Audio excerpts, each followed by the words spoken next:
이러하기 때문에 이 지향성을 명확하게 해야 돼요. 그래야 이제 사주는 관, 잠이 돼서는 복덕궁인가?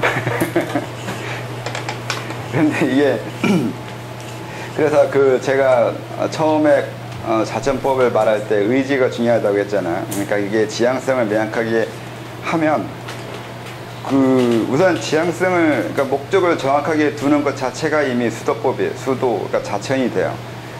무위라고 하는데, 무위라고 해서 무위가 아니라 위무위잖아요. 행이 없는, 삶이 하는 것이 없는 함이라고 돼 있다고. 어떻게 해석해야 되나, 이게? 하지 않지만 하는 거예요. 안 하는 것도 아니고 하는 것도 아닌 거라고 하던가. 그렇게 하는 건데, 안 하는 듯 하는 공, 이렇게 말해야 되나?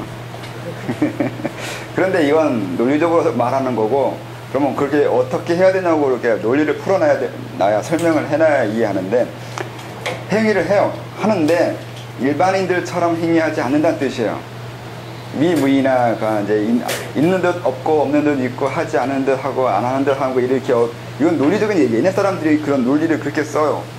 요즘은 논리는 뭐 A는 not A가 아니다. 모순율, 서양처럼 모순율, 배중률 뭐 이렇게 얘기하는데 이거는 다 저게 논리인 거고, 논리는 수학처럼 어느 곳에나 적용될 것처럼 보이지만 막상 뭔 얘기든 알 수 없어요. 그렇게 되는 건데, 위무위도 말은 그렇듯한데 그래서 어떻게 하라는 거라서 설명이 되지 않는 건데 그건 논리라서 그래요. 그래서 이건 어떻게 해야 된다고 구체적으로 설명해야 되는데, 그게 이제 어떻게 하는 거냐면, 하지 않는다고 하는 게 뭘 하지 않는 거냐면 일반인들처럼 하지 않는다고요. 그러면 한다는 건 뭘 하는 거냐면 그것도 똑같아요. 일반인처럼 하지 않는다고요. 일반인들처럼 하지 않는 걸 한다고요. 그러니까 일반인들처럼 하지 않는다는 것을 아무것도 안 하는 것이나 무위나 하지 않는 것, 아니면 공이라든가 무극, 그렇게 설명하고 있는 거예요. 이게 또 뭔 얘기가 되냐면, 뭘 일반인들처럼 하지 않는다는 것이냐면, 과학적으로 얘기하면 이런 게 돼요. 그러니까 지금 대부분의 사람들의 과학적인 지식은 뉴턴에서 멈췄을 거예요. 이게 무슨 뜻이냐면, 뉴턴식으로 절대 시간과 절대 공간을 정해놓고 우리는 사물을 이해한다고요. 우리가 과학적이지 않다고 하는 거예요. 일반적으로 초능력은 과학적이지 않다고 얘기하잖아요. 그러면 내가 이 벽을 통과할 수 있는 게 과학적이에요? 과학적이지 않은 거예요? 엄밀하게 내가 벽을 통과할 수 없다고 얘기하면 이게 과학적인 건가요? 내가 벽을 통과할 수 있다고 하면 그게 과학적인 겁니다. 원래 양자역학에 의하면 0%는 아니에요. 내가 벽을 통과한 그 퍼센티지가 0%가 아니에요. 그러니까 통과할 수 있다 없다가 아니에요. 불가능한 건 아닌데 어려워요. 어렵다고 하는 거하고 할 수 없다는 건 다른 거예요. 그러니까 뉴턴이 절대 시간과 공간을 두고 사고하잖아요. 그러니까 만약에 내가 절대자나 창조주나 이런 식으로 무언가 고정적인 그 어떤 개념을 두고 사고를 하게 된다면 그건 뉴턴에서 벗어나지 않는 거예요.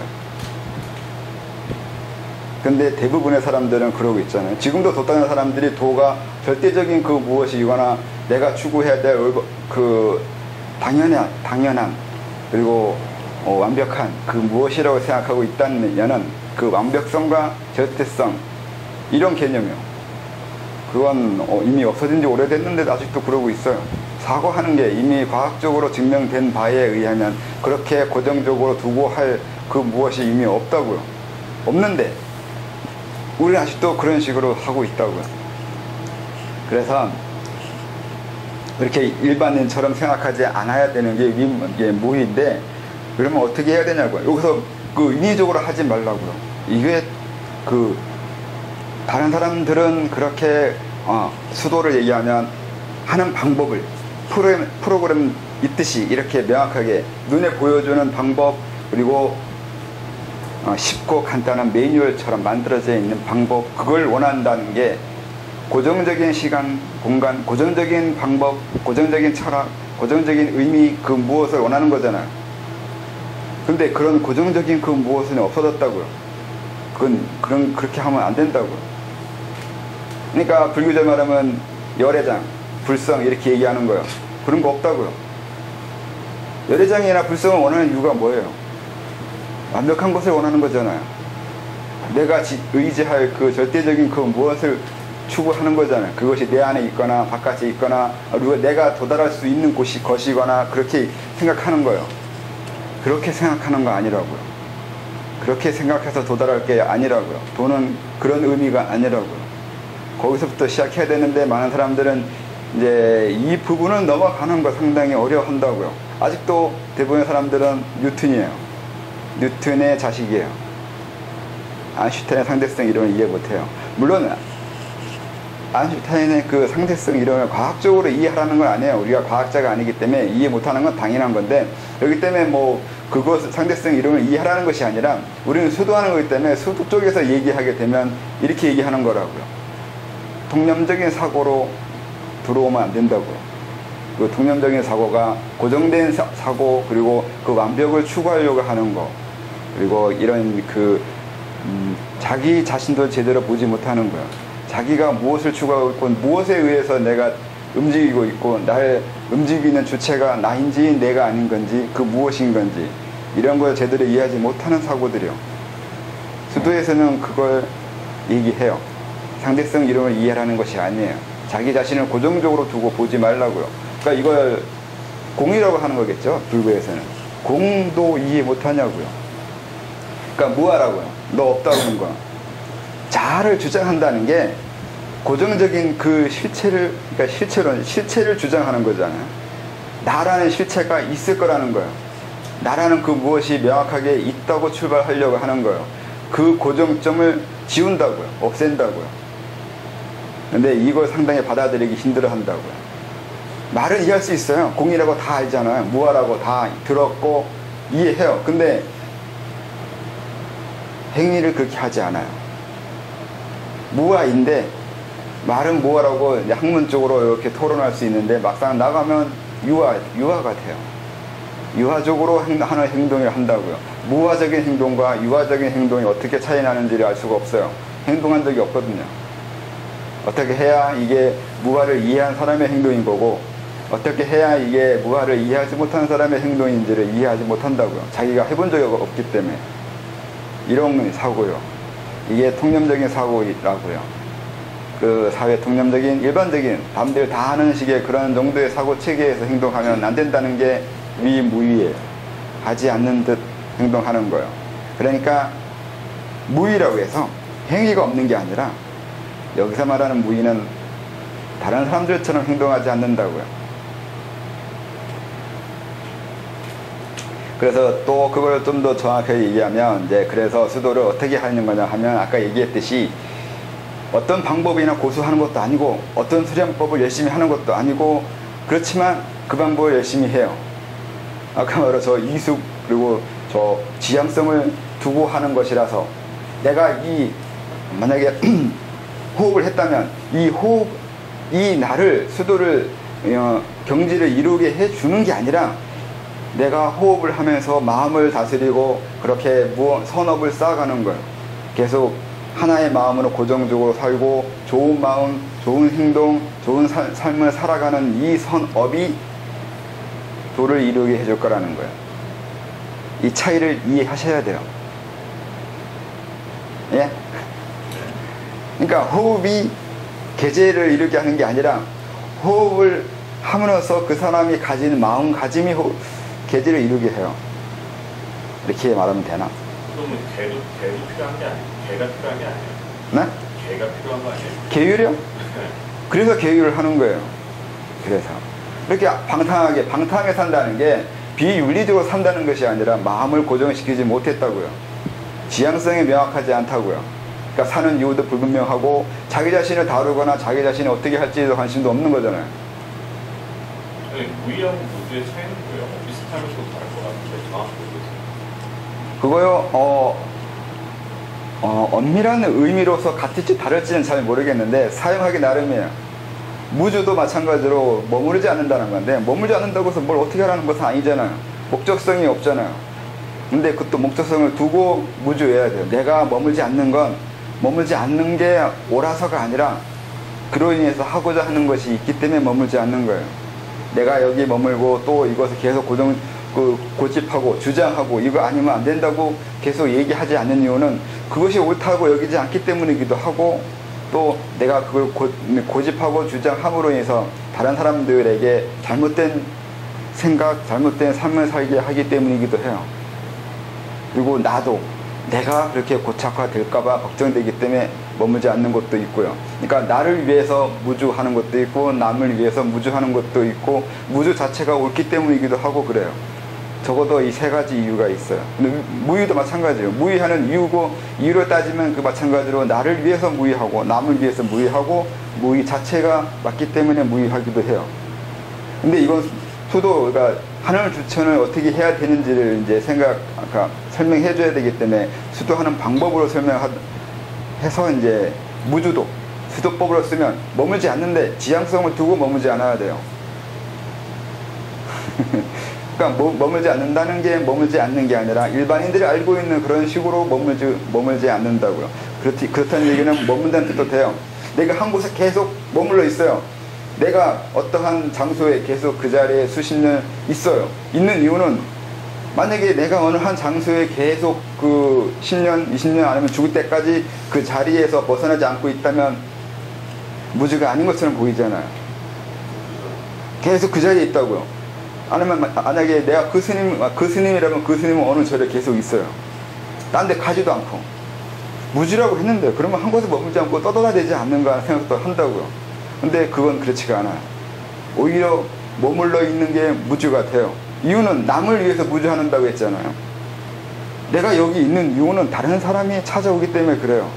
누군가가 원할 때, 다른 사람에게 내가 필요할 때 내가 날 찾을 수 있는 곳에 굳이 있는 거예요. 그게 무주라고요. 그러니까 무주라는 게 머물지 말라는 것도 아니고 고정되지 말라는 것이 아니에요. 다른 사람이 이해하는 그런 식으로 사는 것이 아닌데, 그때 어떤 지향성이 있을 때 무주를 이해하게 된다고요. 그냥 무조건 무주인 거는 말고 그냥 부평초예요. 그런 거는 없어요. 그러니까 무하냐 비하냐 이거 같은 논란이 있는 건데, 자아가 없다는 것은 아니에요. 자아가 없다고 말하는 이유가 있어야 돼요. 목적이 분명하면 그건 제대로 설명하는 것이 아니에요. 그래서 자기가 무하나 공을 이해하지 못했으면서 이제 설명하는 사람들이 있거든요. 거의 대부분 그렇게 하거든요. 그건 다 가짜예요. 그런 거는 전혀 의미가 없어요. 본인이 무하를 모르고 무하를 말하면서 지향하는 것도 불분명하고, 또 그런 의미, 그러니까 교수 입장에서 이제 설명해 주기 위한 거라면 그 정도인 거고, 그건 무하와 관계 없어요. 명확하게 따져봐야 돼요. 정말 제대로 알고 하고 있는 건지 아니면 다른 이유에서 그렇게 말하고 있는지를 잘 알아야 된다고요. 이걸 잘 모르기 때문에 많은 사람들이 헷갈려요. 책을 보면, 어떤 사람이 쓴 책을 보면 말은 잘했어요. 좋아요. 그래서 거기에 사람들이 현혹돼요. 그래서 이 책이 읽어보고 이 사람은 분명히 깨달았을 거야, 이 사람은 분명히 계제가 있을 거야 라고 자꾸 물어봐요. 그러면 전 묻는 것 자체가 짜증나요. 아니, 본인이 이제 많은 사람들은 그런 걸 분별할 수 없기 때문에 그걸 이제 알고 싶어 하고, 또 잘 몰라서 헷갈려서 묻는 건 알겠는데, 내 입장에서는 그게 너무 좀 그래요. 그러니까 첫째는 글을 쓰는 건 이것도 그 재주예요. 자기가 알아서 글을 쓸 수 있는 게 아니라 그냥 글을 쓸 수 있기 때문에 아는 척을 할 수 있어요. 깨달은 사람보다 더 잘 써요. 더 깨달음에 대해서 잘 설명해요. 이건 재주예요. 탁월한 재주 어떻게 할 수가 없어요. 진짜 잘 설명하는 사람들 잘 설명해요. 근데 그러면 그런 것이 깨달음이 아니에요. 관계없어요. 전혀 관계없어요. 글 쓰는 재주와 어떤 깨달음에서 제대로 알고 있는 지식과는 관계없어요. 그래서 아무리 잘 설명하고 아무리 그럴듯하게 설명하고 그렇게 해도 그게 그 사람이 그걸 제대로 이해하고 있는 거냐고는 다른 문제예요. 그래서 그걸 많은 사람들이 헷갈려 하는 것 같아요. 뭐 서양인들이나 서양 사람들이 쓴 책을 해서 현혹되는 이유는 그들이 재밌고 쉽게 잘 쓰거든요, 글을. 그리고 뭐 명상도 맨날 한다고 그러고 그렇게. 근데 그게 그렇게 되지 않아요.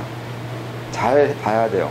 그들의 이게 베이컨이 말한 극장의 우상, 동굴의 의상, 시장의 우상, 이런 우상에 대해서 잘 연구해야 돼요. 대부분은 그런 우상에 의해서 이렇게 현혹되기 때문에 실수를 많이 해요.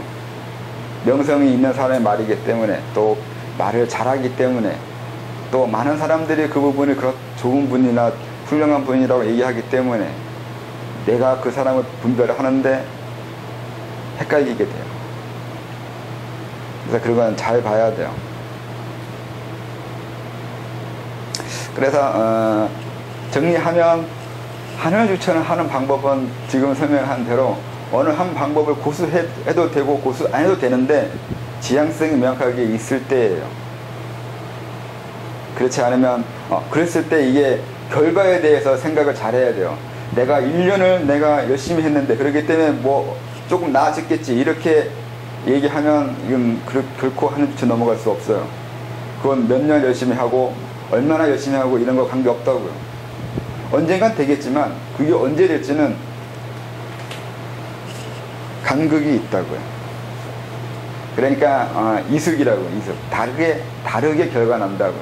그러니까 사람들은 우리 상식적으로 내가 서울에서 부산을 걸어온다면 1시간, 하루, 이틀 열심히 걸었잖아요. 걸어온 만큼 가까워졌잖아요. 대전에. 네? 이런 식으로 이 공부를 생각해요. 내가 열심히 공부했기 때문에, 내가 오랫동안 공부했기 때문에 내가 저기에 가까워지지 않았을까 하는 이 공간적인 개념으로 이해한다고요. 아니면 쌓아지는 거요. 양적으로. 하루하고 이틀하고 1, 2, 3, 4, 5, 6 양으로 이렇게 쌓여왔기 때문에 그만큼 쌓였지 않았냐고요. 여러분들 사고는 그렇게 하잖아요. 이게 상식적인 거잖아요. 결코 그렇게 안 된다고요. 결코 양으로 안 돼요. 공간적으로 안 된다고요. 이거는 그 공간과 양에 대해서 못 벗어나는 이유는 공간과 양이 없으면 우리는 사고할 수 없기 때문에 그래요. 그러니까 플라톤식으로 얘기하면 플라톤식인가? 서양인들이 특히 공간적인 것을 따져가지고 수학이 양이에요. 양을 따지는 거예요. 얼마나 많은 양, 숫자적으로 수치화 만드는 거예요. 계량시키는 거예요. 계량하고 숫자로 만들고 이렇게 양을 따지는 것이 수학이나 과학인데 그런 양이 아니라 질을 따지는 거예요. 그건 철학이 돼요. 이건 질의 문제예요. 양의 문제가 아니에요. 양의 문제가 아니기 때문에 양쪽으로 사고하는 거 그런 식으로 하고 있는 걸 하지 말아야 돼요. 분명히 근데 이제 양이 어느 정도 따지면 질적 변화를 이루긴 해요. 그게 이숙이에요. 분명히 변하는데 질의 변화를 일으키는데 이 질의 변화를 내가 원하는 대로 된다는 보장이 없어요. 양이 쌓이면 질이 되는데 이 양이 질이 되는 건 맞겠는데 어떠한 질이 되냐고요. 이게 내가 열심히 대전으로 걸어왔기 때문에 대전에 도착하는 것처럼 되는 거는 상식적인 수준인 거고 그곳이 대전이 아니라 부산일 수도 있고 전혀 거꾸로 평양일 수도 있어요. 그러니까 이게 어떻게 되는지 자기가 중심을 명확히 잡고 있지 않으면 자기가 어디 갔는지 알 수가 없어요. 여기는 방향성이 없거든요. 앞으로 간다고 해서 앞으로 가고 있지 않아요. 뒤로 간다고 해서 꼭 뒤도 아니에요.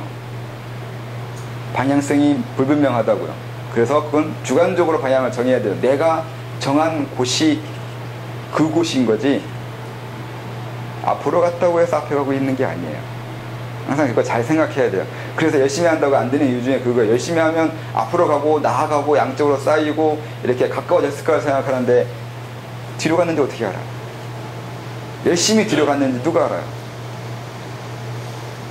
얘기하면 도노도 가능한 거네요. 예? 선생님 말하는 거를 바로 돌리면 도노도 가능성이 있는 거예요. 도노? 간박이 깨닫는다라는 불가능하죠. 불가능해요. 네. 쌓이고 그런 공적인 거하고 시간적인 거를 배제해버리는 그게 그 쌓여가는 건 분명히 있어야 된다고 하는 거예요. 제가 이렇게 그 열심히 해서 될 문제가 아니라고 해서 열심히 안 하고 안 쌓고 이렇게 순차적으로 가지 말아야 되는 게 아니에요. 순차적으로 갈 수밖에 없어요.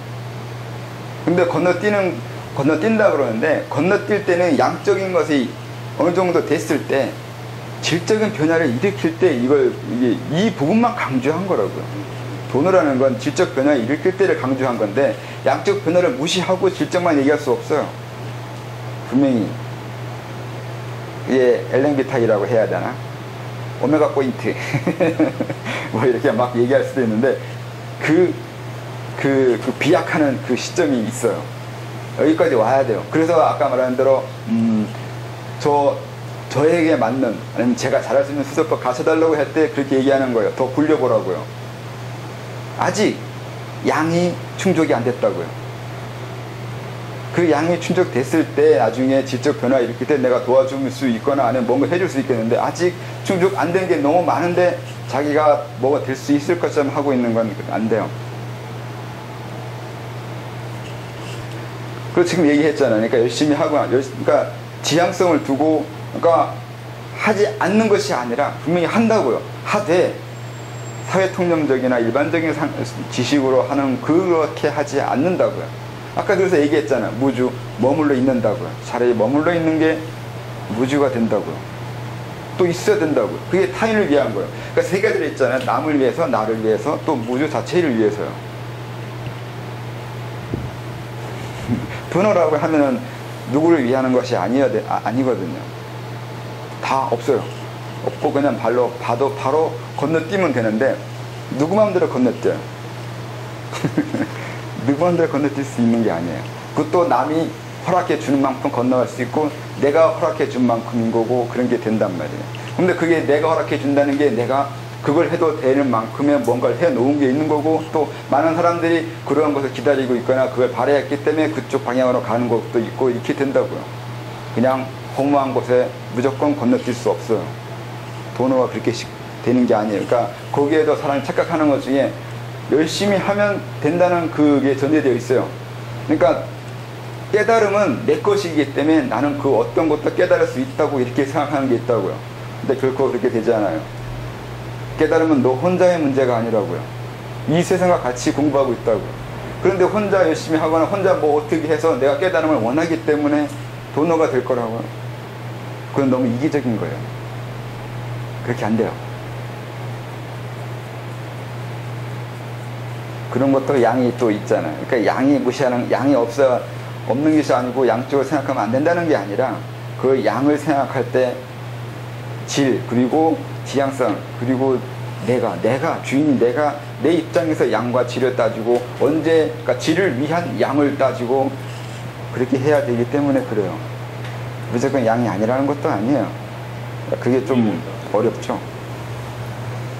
양도 아니고 질도 아니고 아닌 것도 아니고 그렇게 나오는데, 그렇게 말하면 또 논리적인 얘기인 거라서 이해하기 어려운데, 그래서 지금 얘기하잖아요. 무위라서 하지 않는 것이 아니라 다른 사람이 하는 것처럼 하는 것이 아니라고요. 이게 설명이 참 이상하네. 어렵나?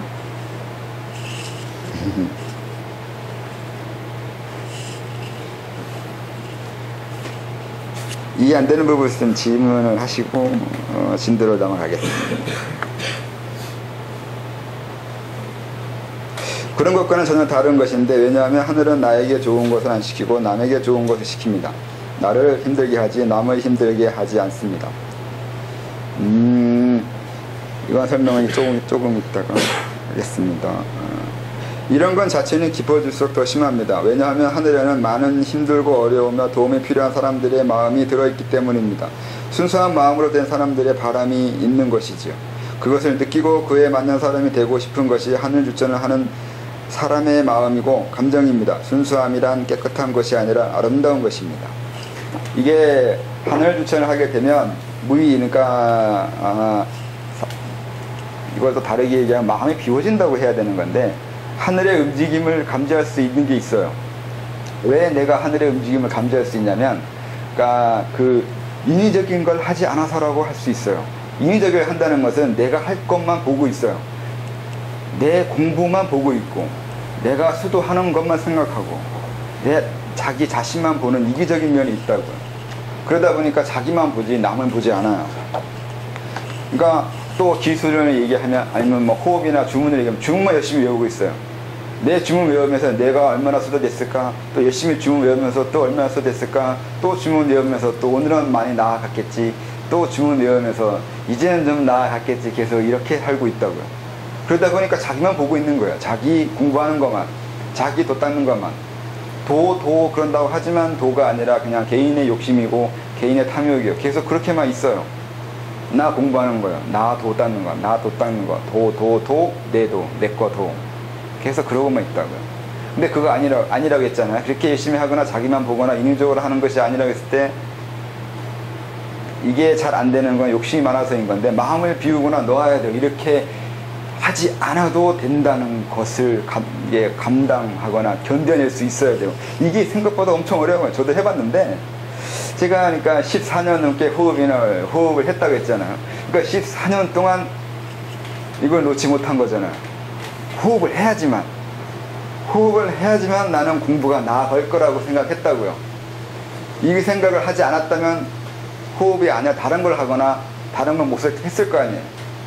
그만큼 힘들어요. 이게 생각보다 힘들어요. 엄청 힘들어요. 다르게 말하면 스님들이 화두선을 계속 하는 이유는 이거 아니면 안 된다고 생각하거나 계속 해야 된다고 생각하는 거예요. 그렇게 하기 때문이잖아요. 벗을 수 없어요. 놓을 수 없단 말이에요. 어떤 사람이 자기 공부하는 것을 중간에 이거 아닌 것 같다고 하는 사람이 있어요. 이거 쉽지 않아요. 너무 힘들어요. 또 이거 아니라고 한다고 할 때 이 사람이 이걸 아닌다고 하는 건 다른 단체나 다른 공부법에 관심 있는 경우인 거지, 공부 자체에 대한 회의를 하진 않는단 말이에요.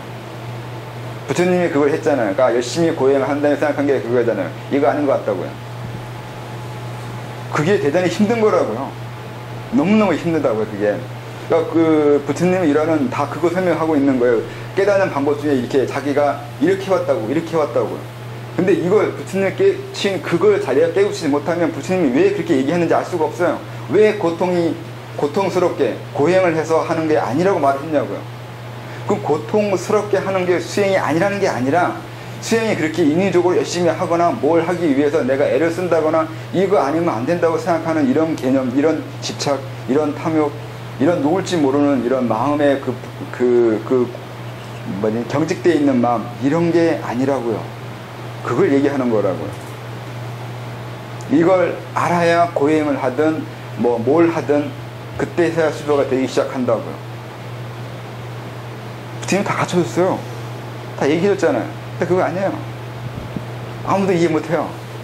이해하는 거 너무 힘들어요. 거기에 처음 시작하는 거 보면 이제 처음에 공무처전, 식무처전 이렇게 그 하나하나 다 스승한테 배우잖아요. 거기서 배우는 게 그런 거예요. 공무처전 하면 공을 깨우치는 느낌을 받았을 거 아니에요. 일종의 명상으로 인해서 삼매에 들어간다고요. 들어가 봤다고요. 이거 아닌 것 같단 말이에요. 왜 아니겠어요? 이건 감각이에요. 삼매의 경험 백날 해봐야 그거는 깨우침이 아니에요. 사선정이거든, 오선정이거든, 백선정이거든, 아무리 해봐야 그것이 깨우침이 되지 않아요.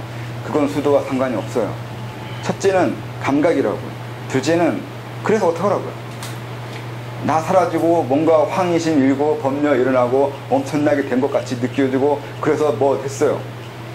그래서요. 그게 해결이 안 돼요.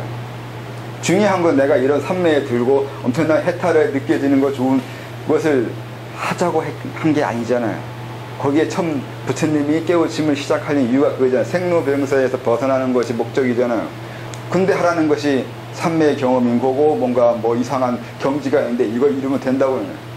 내가 원하는 건 생로병사를 넘어가는 아니면 인생을 이해하는 그 어떤 것이었는데 왜 그 다른 걸 가르치고 다른 걸 깨우침이 있냐, 아니면 전혀 내가 원하는 거와 상관없는 걸 배우고 있다고요. 그러니까 여러분도 잘 생각해야 돼요. 도를 왜 배우냐고요. 도를 배우는 이유가 수련서들 읽어봤으면 대유천을 닦고 양신 출신하고, 그게 아니면 이제 하늘나라에 올라가고 뭘 하고 수능력을 얻고 도를 얻고 신선이 되고 하는 걸로 이렇게 가르치면 이제 부처님이 그러겠죠. 이거 내가 하던 것이 아니라고요. 내가 원하는 것은 이런 것이 아니라고요. 여러분 그런 생각 해봤어요? 내가 원하는 건 그런 게 아닌데, 내가 원하는 건 기도 아니고 양심도 아니고 뭐 하늘나라 가는 것도 아니고 불성도 아니에요. 신선도 아니고 그런 것이 아니어야 된다고요.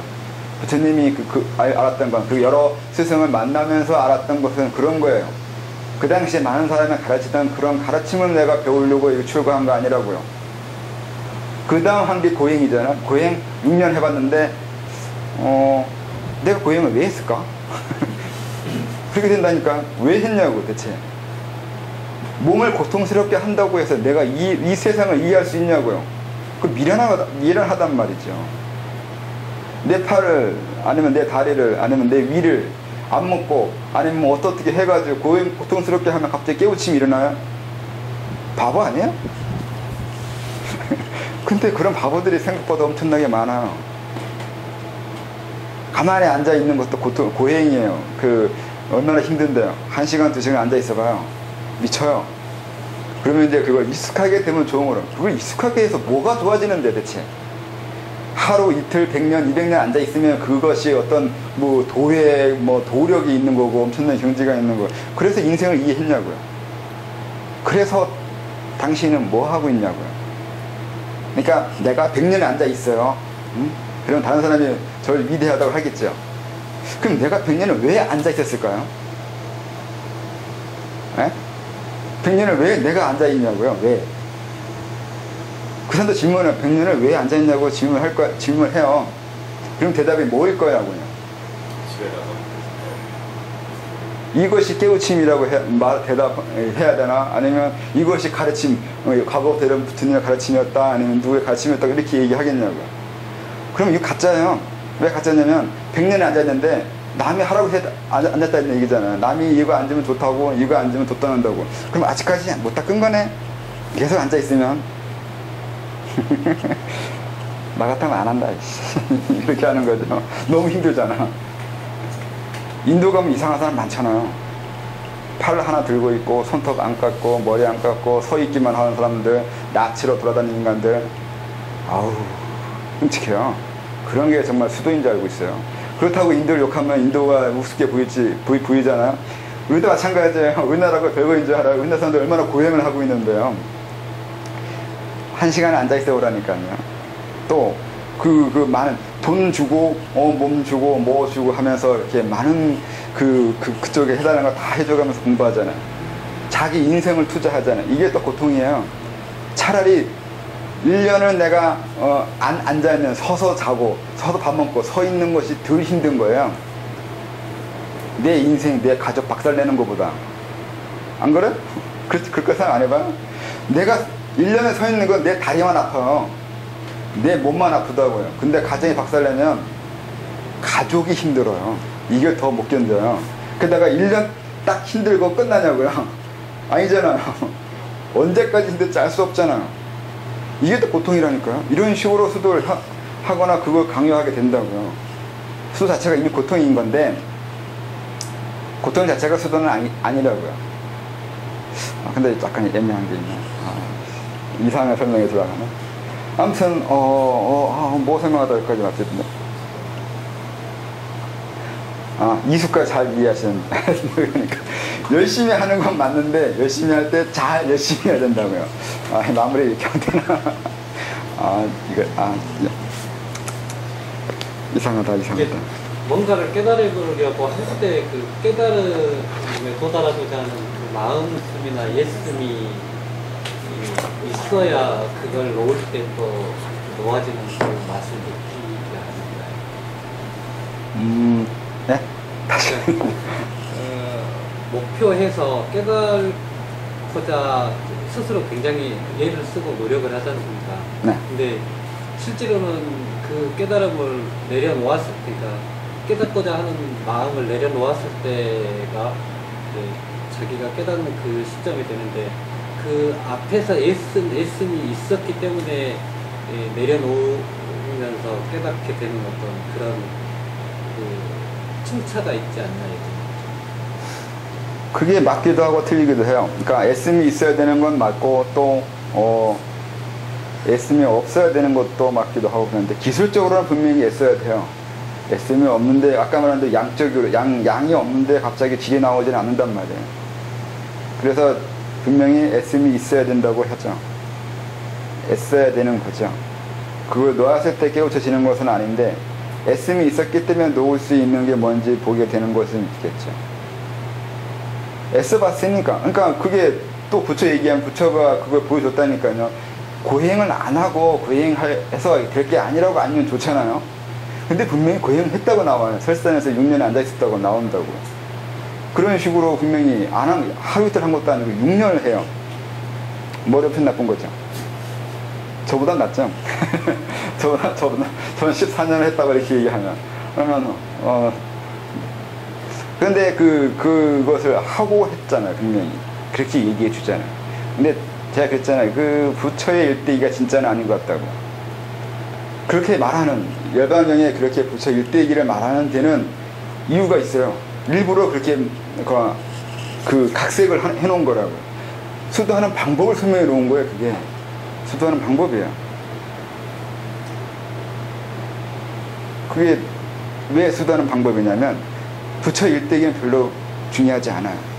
일반 사람들은 부처 일대기를 중요시 여겨요. 부처님이기 때문에 부처님 어떻게 살아왔고 어떻게 태어났고 어떻게 수도했고 어떻게 전법 그러니까 그 제자를 키웠고 하는 게 상당히 중요해요, 일반인들한테는. 근데 조금 이해하면 조금 더 공부하다 보면 그게 왜 중요하냐니까요. 부처가 어떻게 살아왔는데 나하고 뭔 상관이 있어요. 중요한 거는 그게 아니란 말이에요. 부처가 어떤 인간인 거고 어떻게 살아왔는지 그런 관계가 없어요. 그리고 그런 건 중요하지 않고 의미도 없어요. 중요한 거는 나 같으면 아니면 뭔가 의미를 두고 목적을 두고 글을 써야 될 거 아니에요. 일대기를 말해야 될 거 아니에요. 이유가 없는데 그냥 일대기 자체가 중요해서 글을 쓸 수는 없어요. 이렇게 말하지 않아요. 뭐든지 다 타겟이 있어요. 목적이 있어야 돼요. 목적이 없을 때는 그냥 침묵하고 있어야 돼요. 그래서 얘기했잖아요. 그러니까 다른 사람 얘기를 들으라고 했잖아요. 다른 사람 얘기를 들을 수 있어야 된다고요. 듣는 이유는 내가 할 말이 없어서 그래요. 내 얘기를 하지 말라고 했잖아요.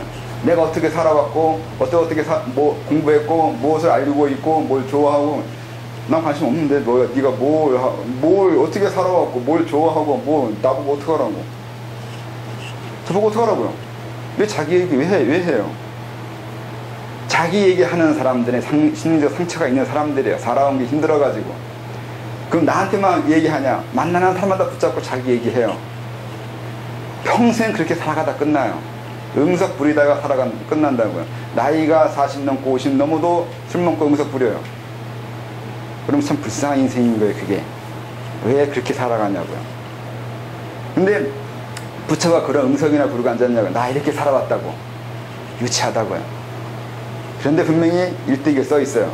그 얘기는 잘 보면 수도하는 방법, 수도가 무엇인지에 대한 설명, 그것이 되어 있어요. 지금 얘기했잖아요. 그런 것이 있는 거라고. 진짜라고요. 그래서 양에 대해서 나쁘게 얘기했지만 아니에요. 그렇지 않아요. 양이 중요해요. 양만큼 중요한 게 없어요. 어느 날 갑자기 질이 툭 튀어나오지 않아요. 양이 받침됐을 때. 그래서 열심히 양을 키워야 돼요.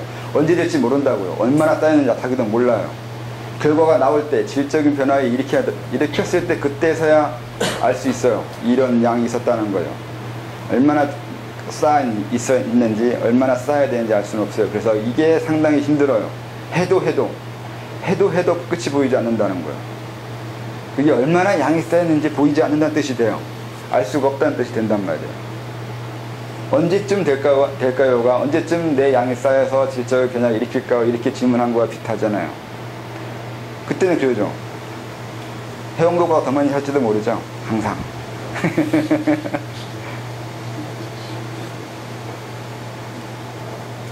그리고 끝나지 않는다고요. 항상. 끝은 없어요. 다른 양도 쌓아야 되기 때문에. 수도만을 위한 양만 이렇게 얘기했는데 수도만 아닌 다른 것도 양을 쌓아야 돼요. 그냥 건너갈 수가 없어요. 그건 이제 뭐 사람들 정치 국가에 변화하는 것도 양을 쌓는 걸 봐야 돼요. 이것도 하나의 그 세상을 보는 관점이에요. 패러다임을 이해하는 거라고요. 세상 돌아가는 걸 이해하는 거라고요. 어떻게 양을 쌓아가고 있고 뭘 쌓아가고 있는지 봐야 된다고요. 이 나라가 지금 이 세상이 뭘 쌓고 있냐고요. 어떤 양이 쌓아지고 있냐고요. 그러니까 어떤 부하가 걸리고 있냐고요. 그 부하가 걸리는 게 정점에 이르렀을 때 다른 것으로 변해갈 거라고요. 이걸 볼 수 있어야 돼요. 그래야 미래 예측이 된다고요. 그 변해갈 것을 알아야 거기에 맞춰서 내가 다른 걸 할 수 있죠.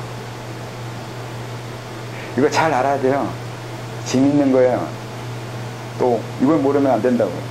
내 양 쌓는 것도 알아야 되지만 다른 나라, 다른 사람, 국가, 정치, 경제에 어떤 양이 쌓여져 가고 있는지를 알아낼 수 있어야 된다고요.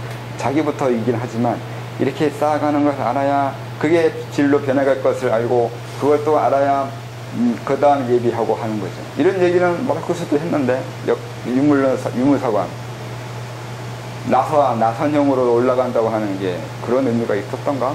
양적 변화가 질적 변화로. 그러니까 변증법이잖아. 이것도 또 논리적 얘기하면 변증법이라고 그래요.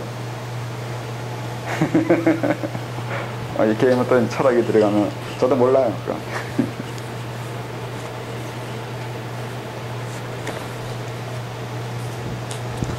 그거 아니라 다른 거 설명하다고 했나? 그러니까 고운 마음이 모여 형성된 것이죠. 아름다울수록 높은 하늘이고 높은 하늘일수록 아름다우며 그리고 아름다운 마음을 가진 신들이 있으며 이들은 마음에 따라 아름답습니다. 그러니까 그 사람 하늘을 느낄 수 있는 게 아까 말한 대로 인위적인 것을 하지 않았을 때, 그러니까 자기만을 위한 수도 그러니까 인위적으로 한다는 것이 단순히 인위적인 게 아니라 인위적이라는 것에 들어가 있는 그 의미는 자기만 보고 있고 자기만을 위하고 있다고요. 개인적이거나 이기적인 성향이 있다고요. 내 성장, 내 자신만 관심이 있기 때문에 그로 인해서 보지 못하는 타인이 있다고요. 나만 좋아하고 나만 관심이 있으니까 다른 사람이 어떻게 살아가고 다른 사람들에게 어떻게 해줘야 될지는 생각하지 않게 된다고요. 그렇기 때문에 다른 사람들의 마음이 들리지 않게 되는 거고 하늘의 마음도 들리지 않는다고요. 그래서 이 인위적으로 하지 말고 무의적으로 하라고 할 때 거기에 이런 의미도 또 들어있는 거예요. 너만을 위한 수도 하지 말고 세상 다른 사람 타인 모든 것을 위한 수도를 하라고요. 그런 것을 느낄 수 있고 그들의 말을 들을 수 있는 그런 마음을 가지는 수도를 하라는 것이 된다고요. 이렇게 되지 않으면 하늘 주체는 되지 않는다고요. 하늘의 말이 들리는 건 그래서 들린다고요. 타인의 마음이 들리는 걸 하늘의 마음이 들린다고 하는 거라고요. 하늘 주천이라고. 타인과 세상과 같이 주천하는 거예요. 그러니까 주천이라는 게 기운직임이잖아요. 그렇게 얘기하면, 그러니까 기운행으로 얘기하면 이제 기운행이 내 몸 안에서만 일어나는 것이 아니라 나를 초월해서 이 세상과 같이 운행하고 있는 거잖아요. 그 세상과 같이 운행한다는 것엔 다른 사람의 마음이 보이거나 들리거나 관심 가지게 되는 마음 자세가 되었다는 뜻이 된다고요. 나를 넘어 세상으로 넘어가는 거예요. 이타적인 성향과 자비의 마음이 생기는 거예요. 그게 하늘주천이 된다고요. 의미가 너무 커지나? 근데 그렇게 돼요. 그래야 되는 거고요. 그래서 아까 얘기한 것 중에 그게 있잖아요. 단체 수장이 하늘주천을 이해 못한 것 같은데 그들이 더 그 너머까지 가는 사람들이 있단 말이에요. 그 이유는 그들이 이 세상에 살고 있는 이유가 수도를 해서 자기가 다른 사람한테 이 수도법을 가르쳐주는 목적을 두고 살아와서 그래요. 태어나서 그래요. 애초에 태어난 게 그 계제가 우리가 생각한 것보다 못할 수도 있고 더 나을 수도 있겠지만 우선 그들은 그렇게 살아가고 있잖아요. 분명히 수도해서 제자 기르고 있어요. 수도해서 제자 기르고 있다고요. 그리고 수도법을 책을 써서 보내는데 수도법 자체가 그렇게 나쁘지는 않아요. 분명히 그렇게 그러니까 단순히 자기 명예욕을 위해서만 쓴 책은 아닌 것처럼 돼 있고 나름대로 고민한 흔적이 있다고요. 그러니까 그들이 그렇게 사는 이유, 그러니까 이 세상에 태어난 이유가 그 정도 수도를 해도 되는 이유가 된다고요. 그래서 아까 얘기했잖아요. 이 지향성을 명확하게 둬야 된다고요. 왜 사냐고요. 무엇을 위해서 태어나냐고요. 무엇을 위해서 태어나느냐가 어느 정도의 수도를 하게 되느냐가 된다고요. 선생님, 지향성이라는 경우는 언제까지 존재할까 연관이 있습니다. 언제까지는 그 다음은 있거든요. 그러니까 지향성, 내가 무엇을 위해서 존재하느냐가 돼야 그 다음에 그걸 얼마나 내가 존재해야 그 내가 원하는 것을 이루느냐가 될 거 아니에요. 시간은 그 다음에 나오잖아요. 연결이 시간은 존재하는 그 존재론에 하잖아요. 내가 그거 하기 위해서 언제 있어야 되고 언제까지 있어야 되고 이렇게 되잖아요. 그러니까 존재해야 그 다음에 시간이 나오나, 지향성 다음에 시간이 나오는 거나, 그러니까 존재 다음이라고 얘기해야 되나, 그렇게 얘기하나. 그러니까 시간을 이용해서 존재하는 거예요. 이쪽 세계는 시간을 이용해야 돼요. 저쪽 세계는 시간을 이용하지 않아도 존재할 수 있는데, 이쪽 세계에서는 시간을 이용해야 존재할 수 있어요. 그러니까 존재와 시간을 연결시켜서 설명하는 건 이쪽 세계에서만 설명할 수 있는 얘기예요. 딴 세계에서는 시간을 존재 그렇게 결부시키지 않아도 돼요.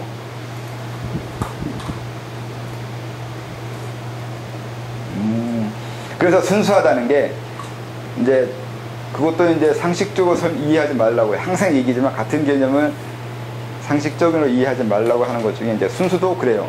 순수한 게 물 정화된 것처럼 이해해요. 이제는 이미 정화수가 나왔기 때문에 우리는 항상 우리는 물질에 그리고 비근한 것, 가까운 것에 빗대어서 우리 이해하게 되기 때문에 순수한 거 하면 이제 오염된 강물과 생각하면서 깨끗한 물 이렇게 머리가 돌아가요. 이걸 사고체계라 그러는 거예요. 여러분들의 사고체계, 사고 진행하는 순서가 있어요. 이 순서를 볼 수 있어야 돼요. 어떤 개념을 들었는데 그 개념을 이해하는 내 방식이 있단 말이에요. 근데 이제 대개는 여기 이것도 이렇게 된다. 그러니까 순수 이러면 우리는 물을 떠올리고, 물은 오염된 강물, 더러워진 거에서 점점 깨끗해진 일급수에 해당하는 거, 아니면 정화에서 내려온 물처럼 생각하는, 그렇게 사고가 진행되면서 순수란 개념을 떠올려요. 아닌가요? 아닌 것 같아요? 아니면 여러분 뭐 다른 방법 써요? 순수를 다른 방식으로 뭐 연상하면서 사고하시나요? 어떤 거 있어요? 순한 물이요? 네? 소주? 순수한 뭐 이슬 뭐 이런 소주에 왜 갑자기 그 순수하고 깨끗한 이미지를 쓰고 있는지 잘 모르겠는데. 많이 팔려고요. 아니 많이 팔리는 거 하게, 그러니까 소주 먹는 사람들이 그렇게 순수하고 깨끗한 게 관심 있는지는 잘 모르겠는데. 맞습니다. 진짜요? 아, 내가 오해하고 있었나? 근데 왜 술 먹으면 개가 되는 두려운 쪽으로 나가는 거죠? 왜? 그래서 오히려 반대로 깨끗한 걸 말하는 거죠. 그러니까 순수에 저처럼 아까 말한 대로 물을 이용해서 연상한다면 옛날 사람은 어떻게 했을까요? 옛날에 정화수나 순수한 깨끗한 물 개념이 없잖아요. 다 깨끗하니까. 물이 다 깨끗하잖아요. 옛날 사람들 입장에 보면 어디 물이 더러워요? 안 더러워요. 강물이고 바닷물, 강물이고 샘물이고 옹달샘이고 뭐 시냇물이고 다 먹을 수 있어요. 그러니까 깨끗한 물이라고 중요해서 정화수 이렇게 얘기하면, 정화수라고 얘기하면 물을 왜 정화하냐고 질문할 수도 있어요. 그럼 뭐가 깨끗해지는데? 그러니까 더러워진다는 게, 우선 더러워지려고 하면 공장이 있어야 돼요. 공장이 있고 뭐 가축을 해당하는 저런 오물들이 있어야 더럽다는 개념이 나오기 시작한다고요. 옛날 사람들은 그런 거 본 적이 없어요. 그렇기 때문에 더럽다고 할 때 그들이 생각하는 거 또 이렇게 되는 거예요. 그러니까 더럽다고 할 때 연상하는 것들이, 우리는 이러이러한 것들인데 과거 사람들은 뭘 떠올리면 더럽다고 생각할까요? 똥? 글쎄요. 내가 똥 없으면 누구한테 못 찍었는데. 다른데 더럽다는 개념이. 우리는 그 똥은 그냥 말 그대로 불필요한 거예요. 전혀 쓸데없는 거라고 생각하고 있다고. 그래서 그런 식의 더러움을 얘기하는데, 쓸데없는 개념을 똥에 넣지 않았잖아요. 그러면 더럽다는 개념은 우리와 달라요. 똥에 생각하면서 느껴지는 더러움이. 잘 생각해 보시라는 거죠. 제 얘기는, 제 글에 사고체계 이렇게 얘기 있어요. 그러니까 왜 사고체계라는 말 쓰냐면, 우리가 어떤 그 단어나 개념을 연상할 때, 또 이해하고 있을 때 그걸 이해하는 방법이 있다고요. 이게 대체적으로 비슷한 것도 있고 사람마다 다른 것도 있어요. 내가 어떤 개념을 처음 들었을 때, 또 잊어먹었네. 어떤 개념을 뭐라고 해야 되나.